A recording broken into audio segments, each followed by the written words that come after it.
Shalom, we are back and we are still in the book of Galatians. We're in chapter 1, verse 2, and we've been looking at the word assemblies, which is ecclesia in the Greek. And we've already covered the dangers of dispensationalism or replacement theology. And we also looked at the true ecclesia of the scriptures and found out that Israel is that ecclesia all the way from Genesis to Revelation. But as I was reading through Ephesians last night, I noticed something that I hadn't seen for a while, and I actually did a video on this years ago, so I'll post it below. That'll help maybe explain this section a little bit. But nevertheless, I wanted to draw something out that will help kind of connect the dots about Israel being that one body that Ephesians 4:4 mentions that we have, just one body. So without further ado, let's look at this section here in Ephesians 2 and go from there.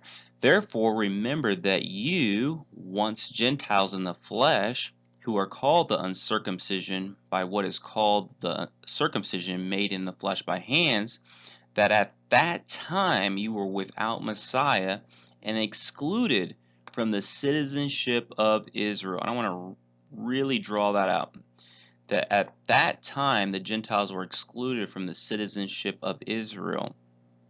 Take note of that. And strangers from the covenants of promise, having no expectation without Elohim in the world, but now in Messiah Yehusha, you who were once far off have been brought near by the blood of the Messiah.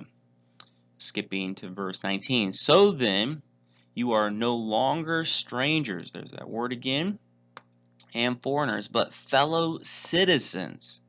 They were excluded from the citizenship of Israel or commonwealth of Israel, but fellow citizens with the set apart ones and members of the household of Elohim. So now they're part of Israel. They're part of those covenants that I was mentioning earlier. Even the renewed covenant where that Torah is written on our hearts, that the Gentiles can be grafted into the body of Messiah. This is absolutely wonderful. Having been built upon the foundation of the missionaries, the prophets, Yehusha Messiah himself being the chief cornerstone, in whom all the building being joined together grows into a set-apart dwelling place in Yahuwah, in whom you also are being built together into a dwelling of Elohim in the Spirit.